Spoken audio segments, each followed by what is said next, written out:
Quando Teodósio assumiu o poder, o império já estava muito debilitado a causa desta divisão entre os arianos e entre também os cristianos. E Teodósio precisava fazer alguma coisa.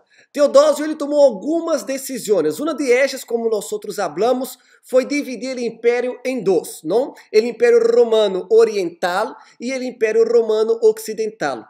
Obviamente, nós outros aqui nos vamos a enfocar mais no Império Romano Ocidental, porque é nossa história. Entenda que ele dividiu para tentar fortalecer, ele deu a vitória aos cristianos. E por que ha dado a vitória aos cristianos? Porque ele percebeu que o cristianismo traz uma força, traz uma união, traz uma certeza inabalável. Então, ele precisava de alguma maneira usar esta força para levantar o império. E de certa maneira ele conseguiu alguma coisa, pero não foi suficiente. O império já estava muito debilitado.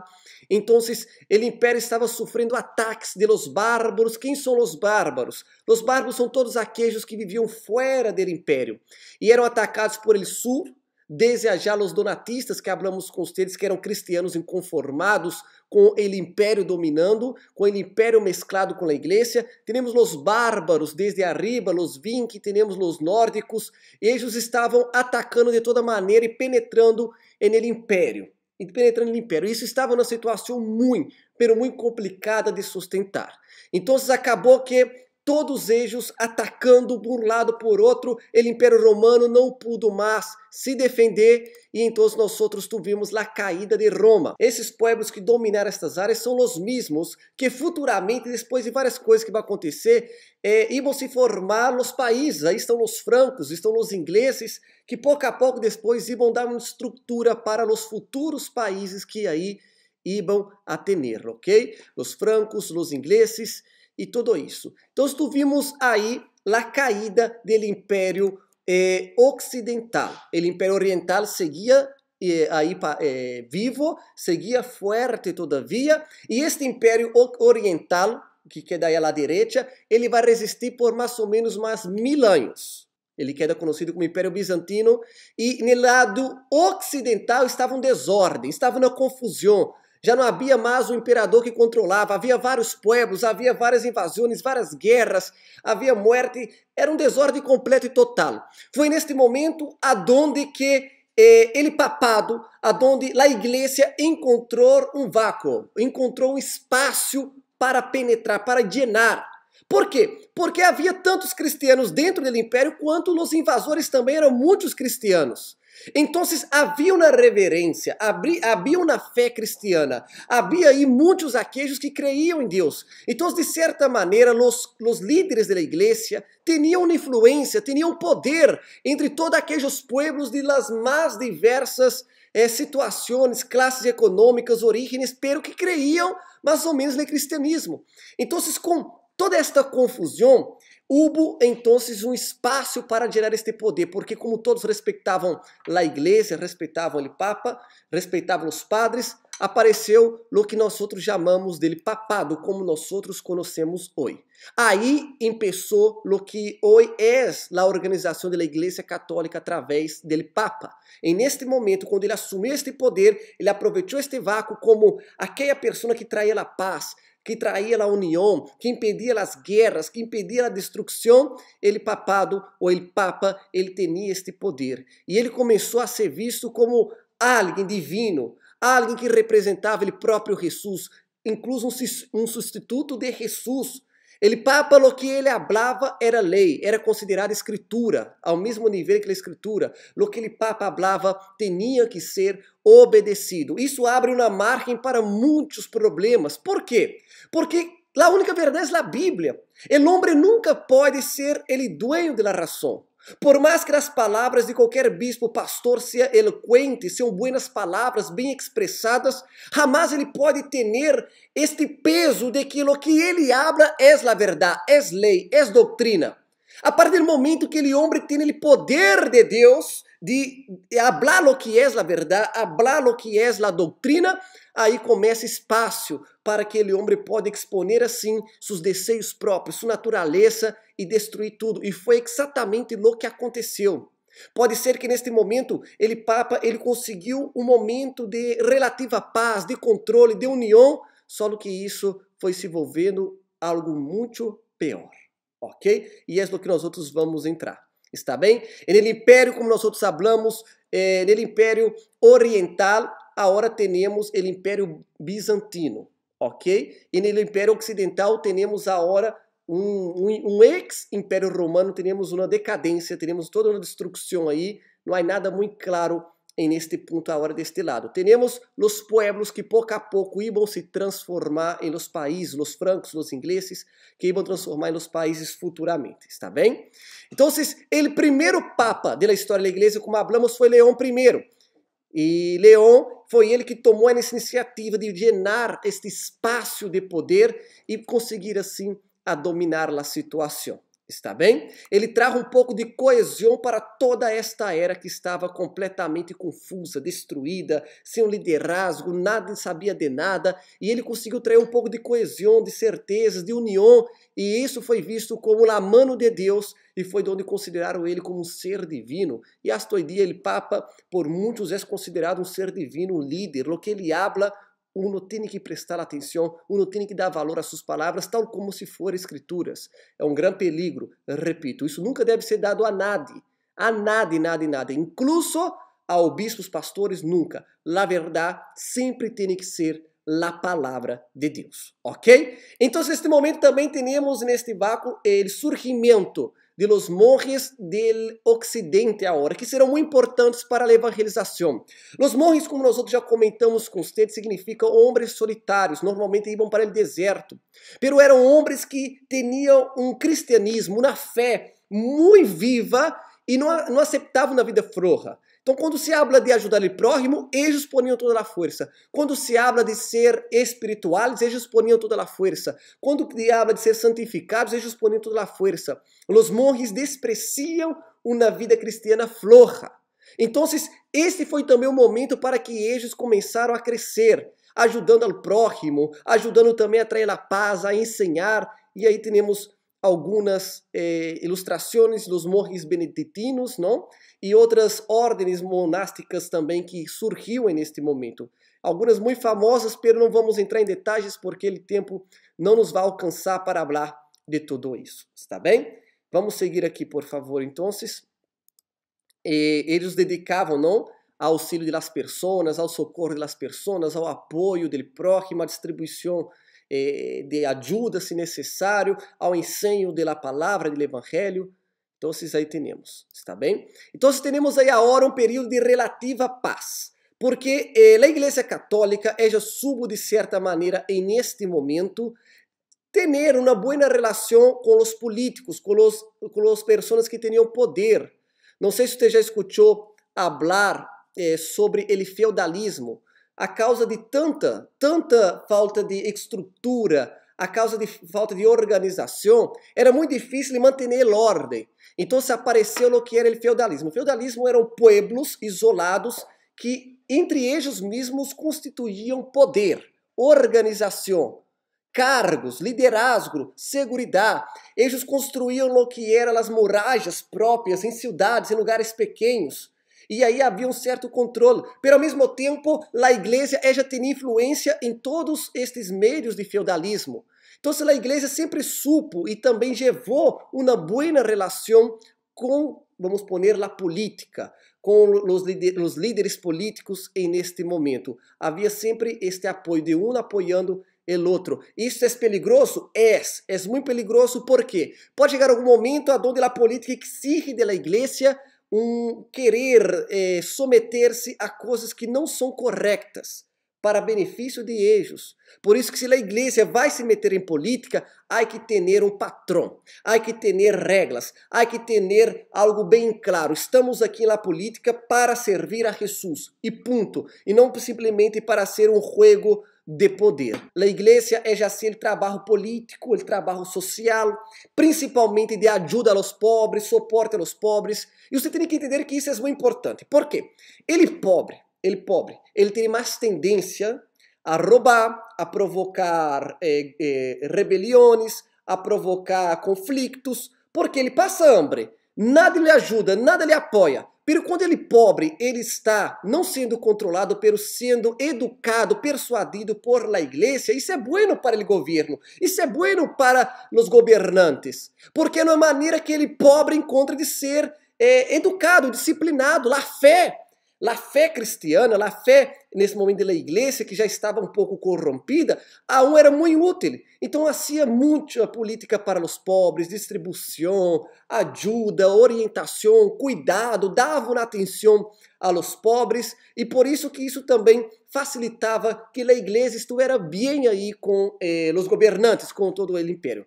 Hoje dia não é diferente. Hoje dia não é diferente. Você observa, por exemplo, que pessoas que têm menos, como se pode dizer, oportunidades, são pessoas que normalmente se metem mais em situações de problemas em toda a sociedade. E quem é que resgata estas pessoas? Quem é que ajuda? É a igreja. Somos nós que resgatamos as prostitutas, resgatamos os ladrões, os traficantes de drogas. Então, o trabalho social da igreja é demasiadamente importante. Pero eu quero ressaltar que o trabalho social é muito importante, pero é uma pequena parte, porque a maior parte é o trabalho espiritual, de levar a pessoa hacia Deus. Nunca confunda, nunca exija de sua igreja que ella haga muito trabalho social e deixe de priorizar o que é o trabalho de levar a salvação, porque esse é nosso objetivo principal. O Império Oriental, como Império Bizantino, aún havia um pouco de organização e tinha um pouco de poder aún. O Império Ocidental fragmentado, e toda essa situação possibilitou também que aparecera allá no Oriente, mais allá no Oriente, o que conhecemos como o Islã. Você já escutou falar do Islã? Então, foi neste momento que apareceu o Islã. E vamos falar um pouco, não vou aqui meter muito a profundo no Islã, mas você precisa entender porque isso influenciou muito na história do cristianismo. O Islã começou a aparecer allá na cidade de Meca. Daqui a pouco te vou mostrar uma pita com um homem chamado Mahoma, não? Mahoma, ele aparentemente teve uma visita de Ángel Gabriel, e de aí Ángel Gabriel orientou ele, disse para ele, isso já em Meca, na Arábia Saudita, no ano 570, de que ele seria encargado a ser o mundo conhecer o verdadeiro Deus. E não só o conhecer, pero someter este mundo a este Deus, que é conhecido como Alá. Então, todos, o Islã, submissão a Islã é submissão a Alá. E esse era o objetivo de vida dele. Esta é a base do islamismo, hacer que todo mundo se someta a Alá ou ao Islã. E supostamente ele teve esta visão. Pero você tem que entender que aí, neste momento em Meca, na Arábia Saudita, havia cristianos e havia diversas mesclas de religiões. O que significa dizer isso?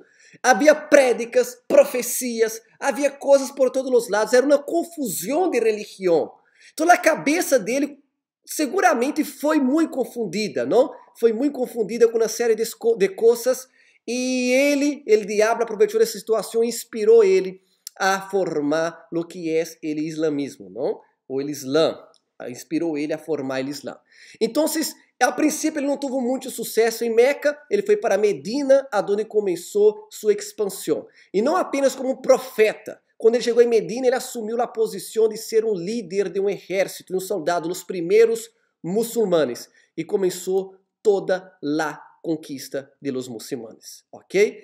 Este mapita já vou explicar para vocês. Então, eles saíram desde allá de Meca, foram para Damasco, conquistaram Damasco. Estou falando de cidades mais principais para o cristianismo, ok? El Damasco em 635 depois de Cristo, seguiram depois conquistaram o que é Antioquia no ano 637 depois de Cristo.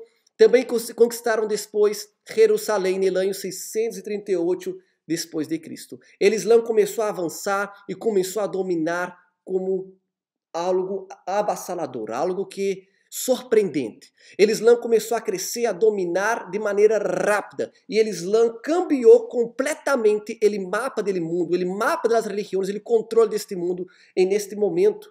O mundo foi cambiado por el Islã neste momento, através de suas doutrinas, através de suas crenças. E neste momento, aquele mapa que era dividido entre Império Romano, primeiro aquela tetrarquia, depois Ocidente, Oriente, e depois com os bárbaros arriba. Agora toda esta parte de verde era o que podemos chamar de controle, do domínio do Islã neste momento. E o Islã não era apenas uma religião.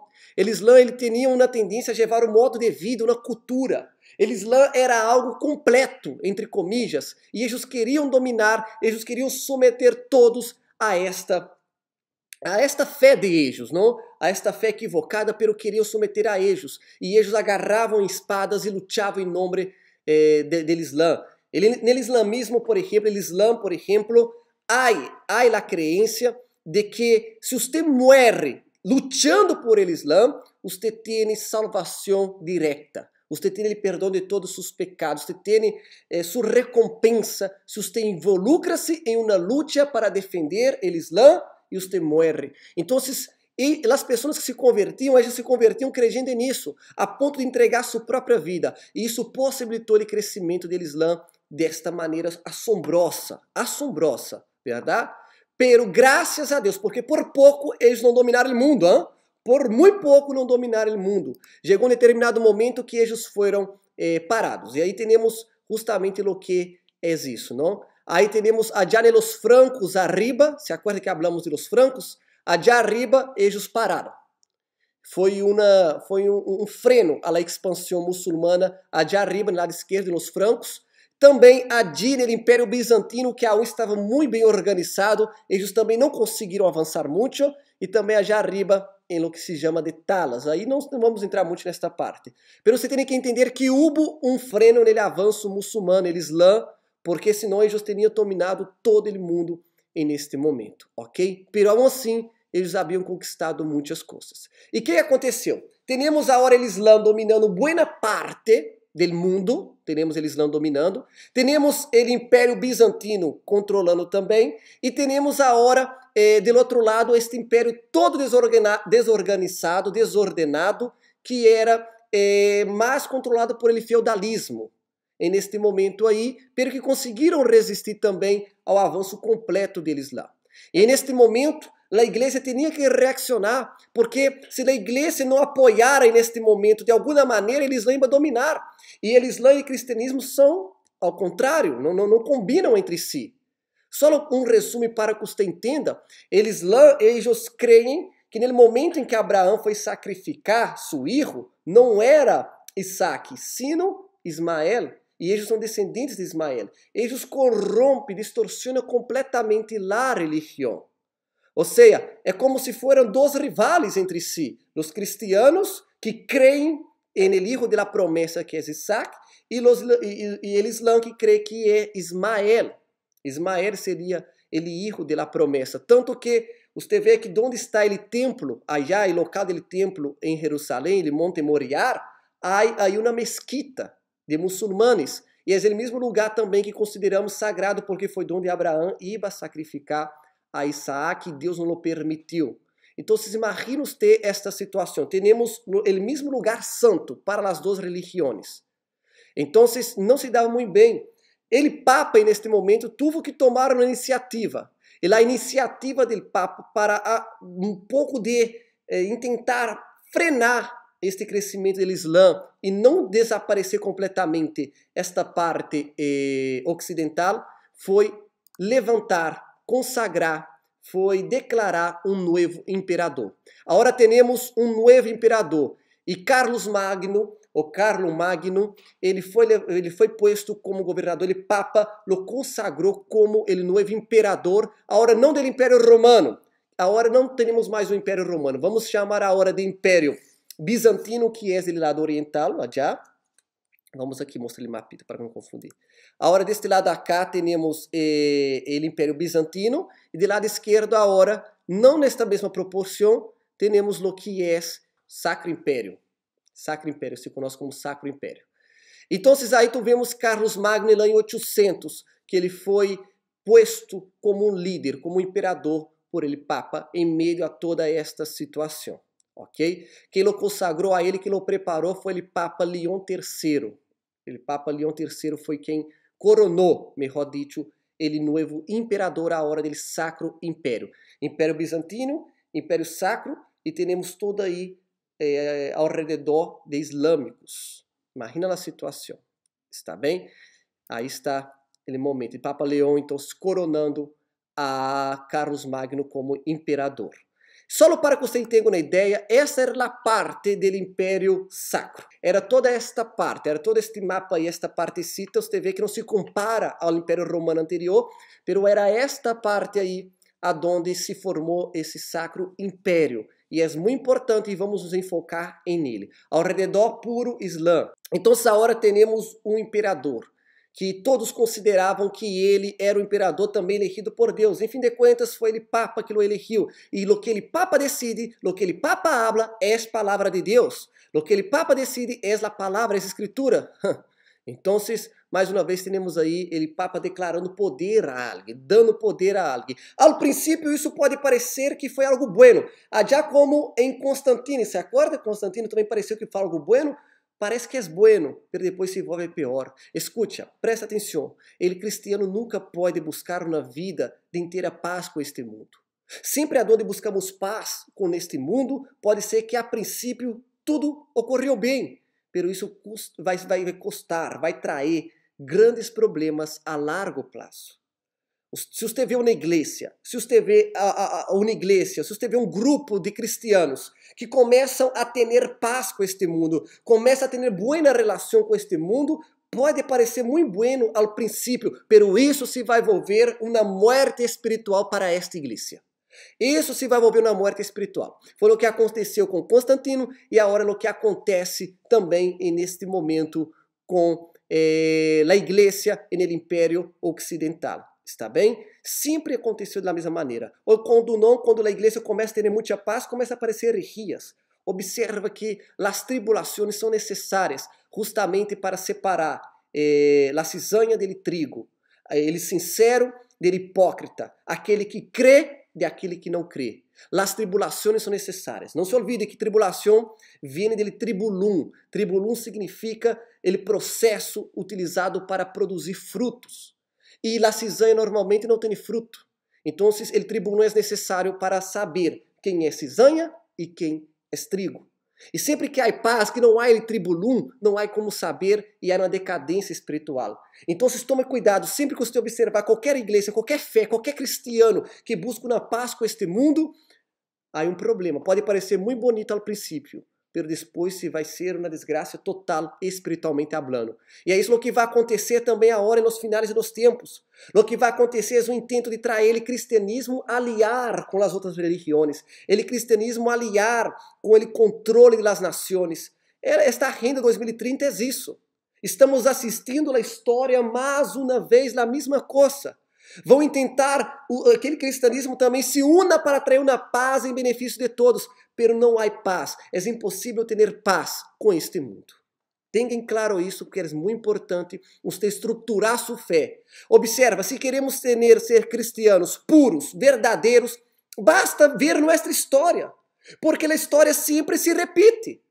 Se nós não atentamos a isso, vamos cometer os mesmos erros. Uma das intenções de trazer a história do cristianismo para vocês é justamente para que vocês abram sua visão e entendam que o diabo usa as mesmas estratégias de sempre. E temos que estar preparados. Foi o que falei, não podemos controlar o futuro, não podemos determinar como será o futuro, mas nós outros temos que estar preparados, tá bem? Então aí temos agora o imperador que foi considerado ungido, coronado por ele Papa, por ele próprio Deus, uma aceitação da igreja, ele tem um respaldo da igreja, ele tem um respaldo. E ele a princípio conseguiu melhorar bastante coisa. Ele teve o intento de trazer a glória de Roma novamente, como qualquer imperador, mas não conseguiu trazer a glória, mas melhorou bastante coisa. E neste momento, tratando-se de política, ha melhorado, ha ajudado bastante coisa, mas não se trata apenas de isso, está bem? Também nós outros tivemos aí ele grande sucesso dele em impedir os invasores que estavam sempre invadindo, os nórdicos, os vikings, todos eles que invadiam, ele conseguiu ter esse certo controle. Então, Carlos Magno começou a ser considerado um excelente imperador, amado por todos. E você já sabe que isso também é um perigo, verdade? Como falamos, o feudalismo dominava muito neste momento e o imperador fazia parte dessa organização e ele permitia, porque era útil, muito útil, que o feudalismo estivesse bem organizado neste momento, uma vez que a instabilidade política era tremenda. Ok? Temos também novamente, ele cuidado da teologia, ele avanço da teologia, nos estudos, ele traz essa coisa também, porque ele tinha muito da cultura grega também dentro dele. Então, ele sabe que invertir em los estudos, em toda esta coisa, era muito importante. Sin embargo, Carlos Magno um dia morreu. Carlos Magno morreu como qualquer imperador. Como já falamos, imperador vai, imperador vem e tudo cambia. E depois de ele, nenhum outro imperador conseguiu manter este mesmo controle. E foi daí que começou um rego de poderes. Aí, papado, ele começou a se involucrar demasiadamente em política. Aí começou a decadência em piorar, não? Começou o intercâmbio de favores, o intercâmbio de cargos, o intercâmbio de poderes. Papa começou a involucrar-se na política, eu te dou aqui, você me dá aqui. Começou muito de nepotismo, dar cargos para familiares, para perpetuarem ele poder. Então, a igreja começou a se involucrar tanto em política neste momento, parece que se olvidou um pouco de seu principal objetivo e começou a ser o que não devia, que era esse tipo de coisas, ok? Começou as traições, os enganos, as mortes, assassinatos.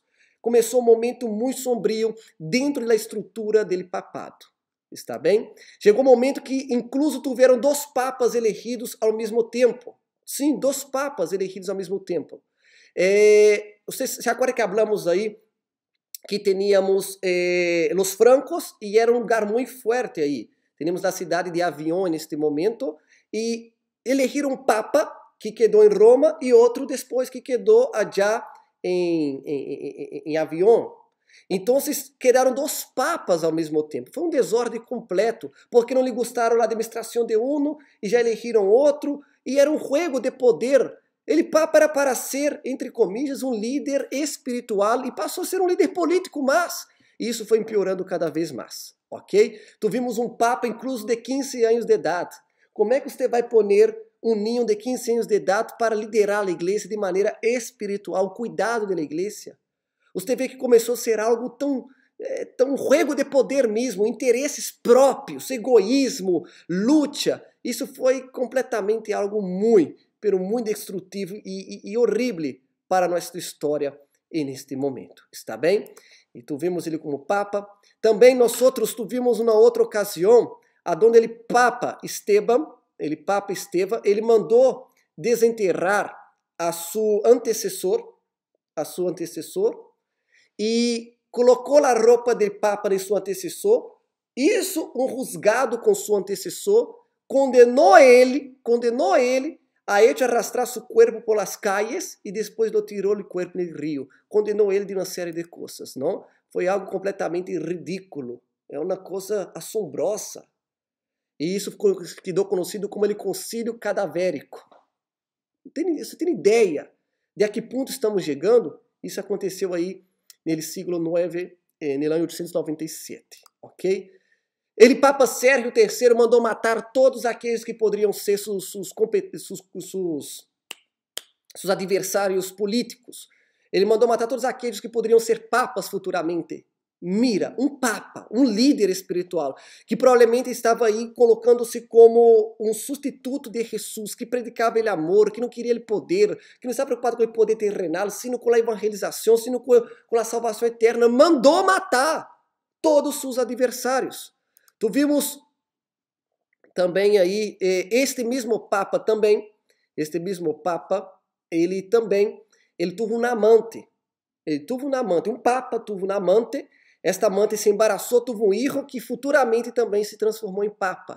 Então você já imagina que não havia nada de Deus mais no papado.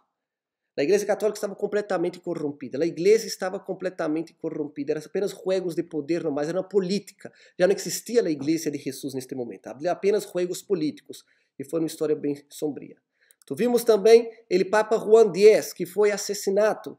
Tivemos o Papa Juan XIV, que ele foi preso, encarcelado e também morto através de envenenamento, não? Também tivemos o outro Papa Bonifácio VIII, que também foi morto por envenenamento. Então se imagina, era apenas jogo político. A hora já não havia igreja neste momento. De verdade, o cristianismo neste momento sobrevivia através de poucas pessoas que lutavam para manter a fé. Poucos grupos, poucas pessoas, porque tratando-se de união de igreja, já era algo praticamente que não existia. Está bem?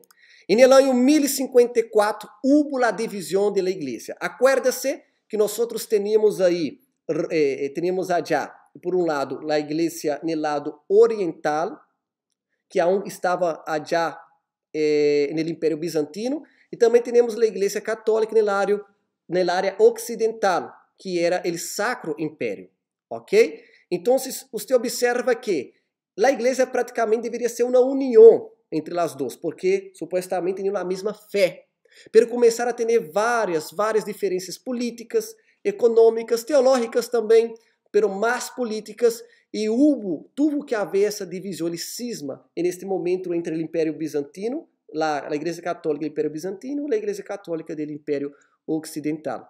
E foi a grande separação da Igreja neste momento, o grande cisma no ano 1054. E houve essa separação.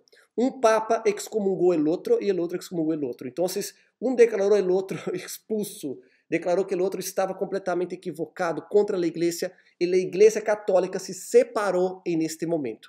Agora, na área oriental, temos a Igreja Católica Ortodoxa e temos na outra área ocidental a Igreja Apostólica Romana. Ok? Aí temos as duas, a Ortodoxa e também temos a Católica Apostólica Romana. Está bem? Neste momento. Está mais ou menos isso aí. A Igreja de Roma e a Igreja de Constantinopla. Duas igrejas diferentes, a ortodoxa oriental e a igreja apostólica romana no ocidente, ok? Um papa acabou excomungando o outro.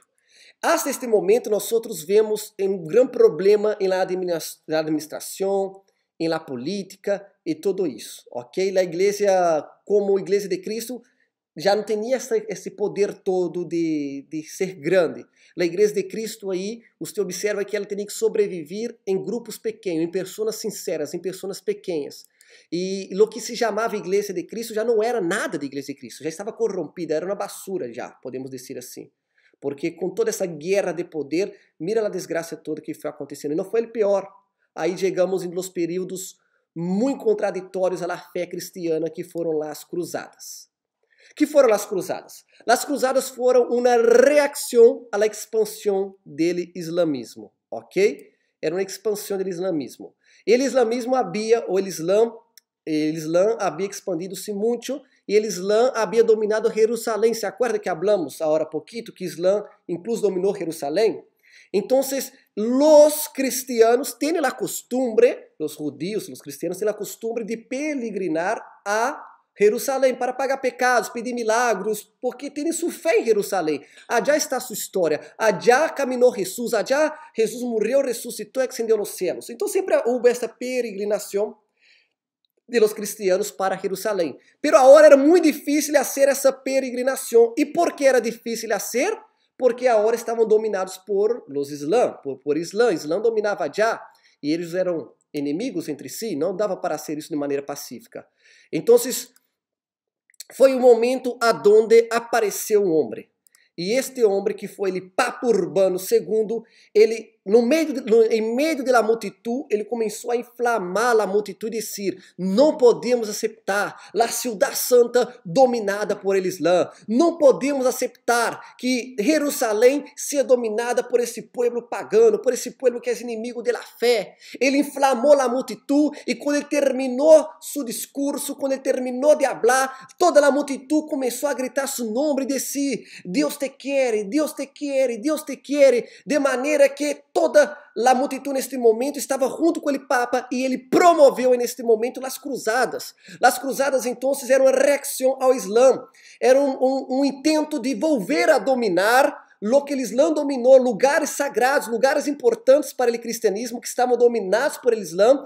Agora, o cristianismo queria tomar, coisa que Jesus nunca ensinou. Jesus nunca ensinou a lutar por isso.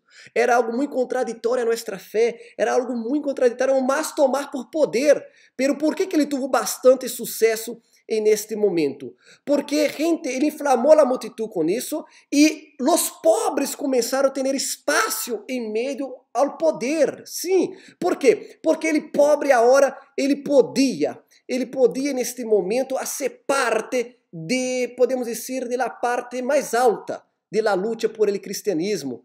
Ou seja, eles quiseram reconquistar Jerusalém hicieron invitação e os pobres começaram a agarrar a espada. Agora eu que era um pobre, despreciado, que não valia nada, me vuelvo agora um caballeiro. Eu sou um caballeiro de Cristo. Eu cargo la cruz, eu luto por la cruz. Era um momento de pobre também ter glória. Era um momento de pobre ter renombre, conseguir nome, de ser considerado, de ser um herói. Então foi algo muito chamativo neste momento para o que estava acontecendo. Foi algo muito importante, algo que chamou bastante a atenção neste momento, porque era necessário que acontecesse isso. Era necessário porque eles queriam, neste momento, ter todo o domínio dele, ter um exército para lutar. Então, começaram a ir allá para Jerusalém. Ok? Então, ele pobre agora deixava de ser alguém completamente desapercebido na sociedade e passou a ser alguém reconhecido, ser um caballeiro de Cristo. Ele pobre agora podia lutar por la cruz. E pior, además de lutar em nome de la cruz, o Papa ha dicho que qualquer homem que muriera lutando em la cruzada em favor de la cruz, ele tendria o perdão de los pecados. Todos os pecados seriam perdonados, independente do pecado que cometeu. Então, se imagina esta época, que se todos traíam bastante, traíam este medo à morte, este medo ao inferno. Imagina este momento que aconteceu. Então, você tem agora a oportunidade. Observa que o discurso deste Papa foi o mesmo discurso do Islã. No Islã, se você morre, você tem a salvação. Meio que parece que ele descobriu essa estratégia do Islã e aplicou no cristianismo. Gente, a cruzada é algo tão contraditório a lo que de verdade deveria predicar. Então os pobres começaram a ir à guerra, reconquistaram Jerusalém em um primeiro momento, sim, conseguiram dominar Jerusalém neste momento, está bem? Conseguiram dominar Jerusalém, juntamente com esse discurso de la salvação, de ser alguém, de ter poder, de ser um herói, de ser um caballeiro, de lutar por la cruz. Ok? No primeiro intento foram conquistar Jerusalém e Jerusalém volta a ser uma cidade dominada por los cristianismo. Pero não tardou muito tempo, os muçulmanos volveram a reconquistar Jerusalém. Os cristianos dominou Jerusalém, depois os muçulmanos foram e reconquistaram também, volveram a derrubar o cristianismo em Jerusalém, agora os muçulmanos voltam a estar em Jerusalém. Ok? O cristianismo começou a lutar com mais força, promover mais cruzadas. Na história, normalmente, escutamos de 7 grandes cruzadas, mas essas cruzadas foram... Cada rato aconteceu uma cruzada diferente para a reconquista de algo diferente. Está bem? Agora, você vê que era algo tão ridículo, algo tão feio, algo tão assassino, tão brusco, desnecessário, em nome de Cristo, em nome da cruz, algo que não está correto, nunca foi o correto. E eles foram mais allá. Observa que agora a igreja começou a entrar em decadência um pior. A tal ponto que, no intento de reconquistar Jerusalém, eles começaram a mandar a los ninhos a lutar por Jerusalém. Eles começaram a formar exército de ninhos e mandaram os ninhos, armaram os ninhos e mandaram os ninhos a reconquistar Jerusalém. Porque o Papa, não sei, os religiosos neste momento, o Papa provavelmente, ele creia de certa maneira que por la pureza de los ninhos Deus ia dar a vitória. Por amor a Deus. E você pode imaginar qual foi o resultado. Centenas, milhares de ninhos mortos em guerra, porque foram lutar. Ninhos de 8, 7, 9 anos de idade, que foram mandados para ser uma cruzada. É algo muito incoerente, muito sem noção. Era a decadência da igreja. Quedou conhecido como a cruzada de los niños. Está bem? Quedou conhecido. Foi um período muito triste e dramático da história. Neste momento das cruzadas também tivemos a reconquista de Espanha. Espanha havia sido tomada por el Islã, pero em uma dessas cruzadas também conseguiram a reconquistar Espanha neste momento. Espanha já estava agora barro novamente ao cristianismo, está bem? Ou seja, a cruzada foi uma guerra em nome de Deus e em nome do Papa. Em nome de Deus, em nome do Papa, apenas algo em busca de terras, de domínio e de poder. Algo que nunca foi o correto. Pero isso só foi a entrada do período mais oscuro da história do cristianismo. A cruzada foi algo terrível, pero apenas estamos começando. Porque a igreja, se você pensa que já havia estado em decadência, a igreja volta a estar em uma decadência muito pior. As cruzadas foi só a porta de entrada para esta decadência.